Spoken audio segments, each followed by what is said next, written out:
Perdana Menteri Malaysia Tengku Abdul Rahman itu minta tolong sama Presiden Soeharto untuk minta tolong kirimkan orang Indonesia ke Malaysia. Jadi kalau misalnya sekarang Indonesia sama Malaysia bergaduh, ingatlah zaman dahulu. Jadi Usman Harun ni dihukum macam mana? Hukum gantung, hukum mati.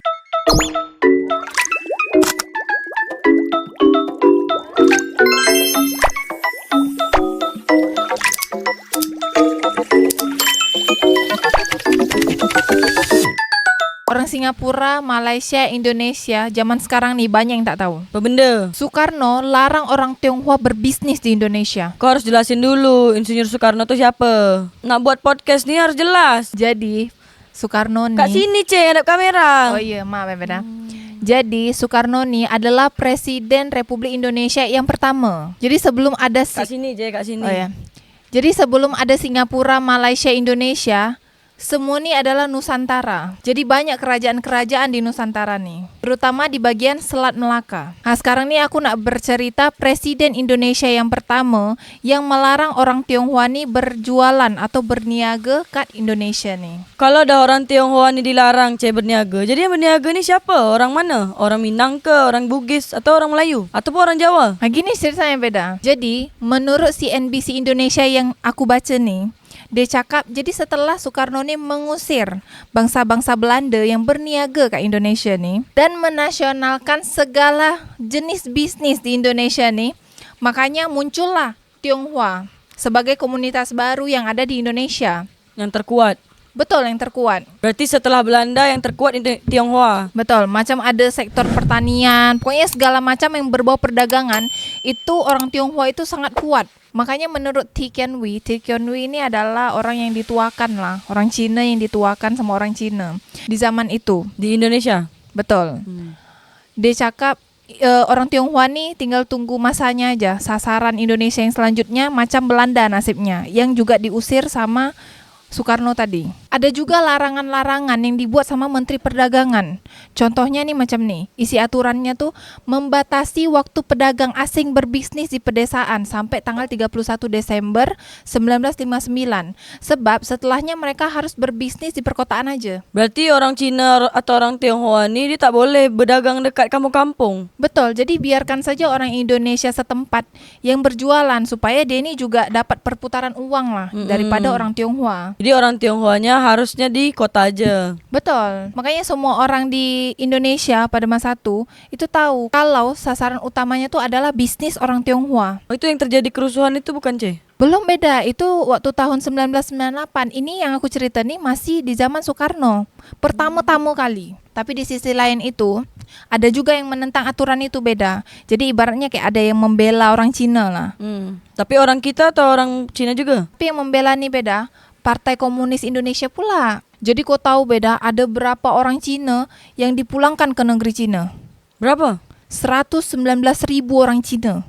Itu manusia semua? Manusia. Dia naik apa pulang? Sampan kolek. Mana muat lah kecil sangat tu. Kau nak lewat Laut Cina Selatan yang setinggi-tinggi bumbung rumah tu. Di CNBC Indonesia ni tak dijelaskan pula dia orang ni pakai apa. Yang jelas dipulangkan. Tapi aku ada pertanyaan beda. Apa tu? Menurut engkau setelah orang Tionghoa ini dipulangkan, apakah situasinya ini semakin baik? Tapi menurut aku yang rakyat jelata dekat Tanjung Pinang Indonesia ni warga Tionghoa dah dipulangkan 119,000. Tapi tak berpengaruh sangat sebab masih banyak lagi warga Tionghoa di Indonesia ni. Contohnya, di tahun 2024 ni, aku bercakap dengan siapa? Iya juga ya, kau orang Tionghoa walaupun kau tak lahir dekat sana. Terus belakang rumah aku ni Tionghoa, samping kanan, samping kiri Tionghoa, depan Minang.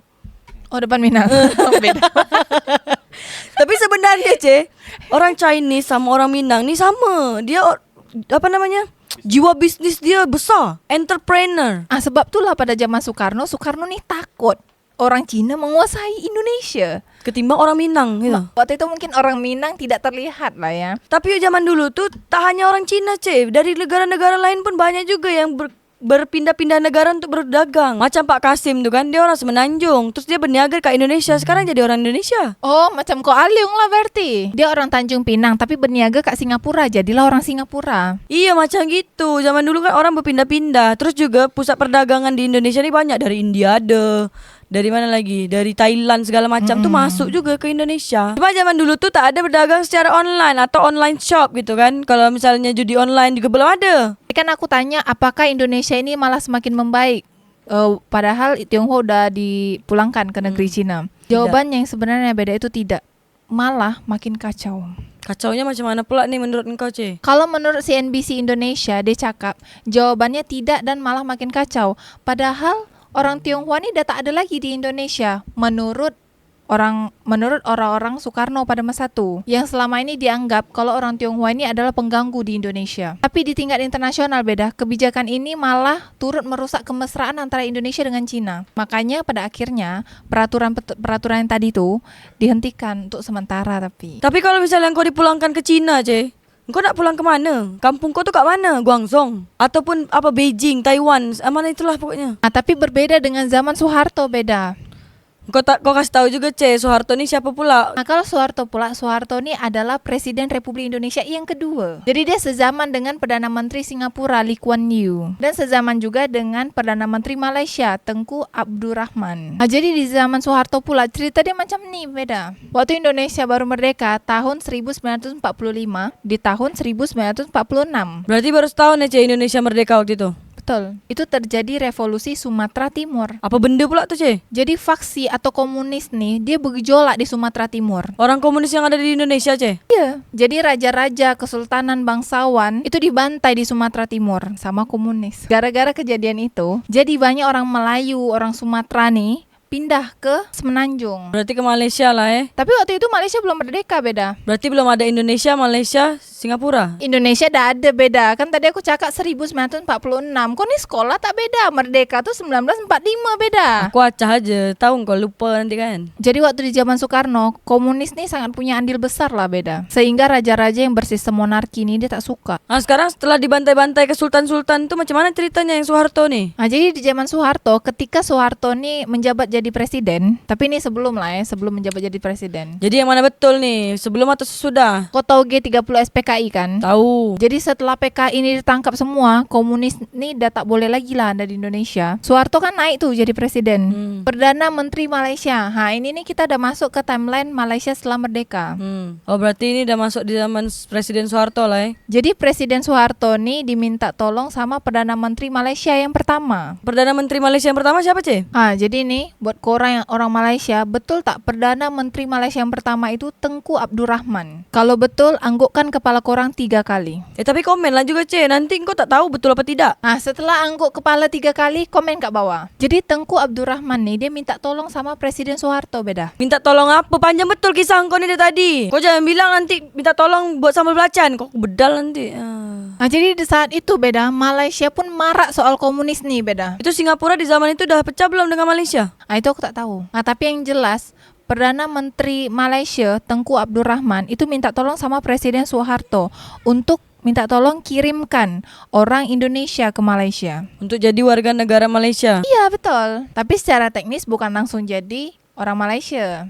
Untuk memperbanyak kaum macam Melayu, Jawa, Minang. Tujuan dia orang ni nak memperbanyak tu untuk apa, Ce? Jadi kan komunis ni dah meningkat di Malaysia macam zaman Soekarno dulu. Istilahnya politik Malaysia ni dia tak mau ada komunis. Sebab kan Malaysia ingin mempertahankan monarki kesultanan. Jadi Malaysia tetap ada raja, tetap ada sultan. Terus yang dikirim ke Malaysia ni orang-orang macam mana, Ce? Spesifikasi SDM-nya macam mana Maksudnya kayak profesi dia apa, terus dia daerah mana yang diambil, gitu-gitu lah, macam gitu. Guru, dokter, bahkan intelijen pun Indonesia kirim. Jadi dah banyak juga yang jadi warga Malaysia. Jadi kalau misalnya sekarang Indonesia sama Malaysia bergaduh, ingatlah zaman dahulu. Untuk mengurangi komunis di Malaysia, Tengku Abdul Rahman meminta Soeharto untuk mengirimkan warga Indonesia ke Malaysia. Jadi tak jadikan pemerintahan dekat Malaysia tu ke arah komunis berarti Kira-kira macam tu lah, beda. Kau tahu dari mana kayak gini, Ce? Dari Bang UKK. Kau nonton lah kat channel Riau yang asli tu. Banyak dia orang bahas-bahas macam ni. Aku tuh malas lah tengok Riau yang asli tu. Tengok komen dia bergaduh semua. Apalagi dekat TikTok tu, isi dia head komen aja semuanya. Makanya beda. Kau basuh otak dia tu.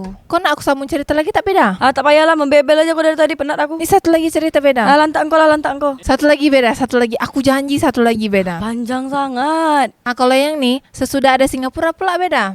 Kau tahu Usman Harun? Yang aku tahu Jalan Usman Harun aja. Itu beda. Kalau Usman Black tu sama tak? Kalau Usman Black tuh Kampung Bukit kat Tanjung Pinang beda. Oh beda Ini Usman Harun. Nama Usman Harun nih rata-rata ada di kota-kota besar di Indonesia lah beda. Nama jalan. Betul. Jadi Usman Harun nih beda. Dia orang nih ada buat kekacauan di Singapura. Emang kekacauan macam mana, Ce? Kekacauan yang dia orang buat nih, aku cerita di video yang selanjutnya. La ilaha illallah, aku dah bertunggu dari sini. Penat aku tunggu. Jadi kau nak cerita apa ni? Aku nak cerita setelah dia orang buat kekacauan beda. Cepatlah ceritalah, lama sangat dari tadi banyak bridging dia. Jadi setelah Usman Harun nih dihukum dengan pemerintahan Malaysia, Presiden Soeharto nih dia bernegosiasi dengan Perdana Menteri Singapura Lee Kuan Yew untuk memaafkan perbuatan Usman Harun. Tapi pemerintah Singapura nggak mau. Dia tetap ingin menghukum Usman Harun nih sesuai dengan undang-undang yang ada kat Singapura. Jadi Usman Harun ni dihukum macam mana? Hukum gantung, hukum mati. Intinya permintaan Presiden Soeharto ini kan ditolak. Entah macam mana dia berunding-berunding dengan Perdana Menteri Singapura Lee Kuan Yew. Akhirnya setelah Usman Harun ini dieksekusi, Eksekusi mati maksud kau? akhirnya kira macam itulah. Perdana Menteri Singapura nih menaburkan bunga di makamnya Usman Harun. Kenapa pula dia yang eksekusi, dia yang taburkan bunga? Nah, menurut warga Singapura, Usman Harun ini kan semacam pemberontak kan. Tapi kalau di Indonesia, Usman Harun ini adalah pahlawan beda. Berarti cerita kisah yang nak kau ceritakan di video selanjutnya inilah yang berpengaruh sama cerita sekarang nih? Nanti tuh beda, Sultan Riau Lingga, Sultan Pahang, Sultan Langkat. Itu bergabung tuh semua beda. Macam Avenger gitu, Ce? Lebih kurang macam itulah beda, tapi dia orang tak pakai animasi.